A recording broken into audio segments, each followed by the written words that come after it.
জাতীয় স্টেডিয়ামে শুরু হলো ৩ দিনের প্রবাসী ফুটবলার বাছাই। বিভিন্ন দেশ থেকে অংশ নিয়েছেন ৪৭ কিশোর তরুণ। প্রথম দিন ব্যক্তিগত পারফরমেন্স মূল্যায়ন হয়েছে, বাকি দুদিন চেষ্টা করা হবে টিম বন্ডিংয়ের। জাতীয় দলের হেড কোচ হাবিয়ার কাবরেরাও বাছাই পর্যবেক্ষণ করেছেন। শনিবার দিনভর জাতীয় স্টেডিয়াম মুখর প্রবাসী ফুটবলার বাছাই।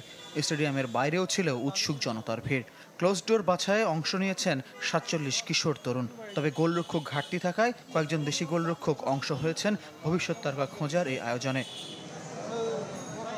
বাংলাদেশে এসে ট্রায়ালে অংশ নিতে পারায় তৃপ্ত ফুটবলাররা নানা দেশ থেকে এসে এক হতে পেরে উচ্ছ্বসিত সবাই। গরম আবহাওয়া নিয়ে ফুটবলারদের মিশ্র প্রতিক্রিয়া। ভালো লাগছে, একটু গরম ছিল আর কি, বাট কিছু করার নাই, আমাদের তো ইস্টু হতেই হবে, বাংলাদেশ বলে কথা। একটু চ্যালেঞ্জিং, সবাই অনেক ভালো খেলছে আলহামদুলিল্লাহ, বাট আমি 2টা গোল করছি। Let's see how it goes now.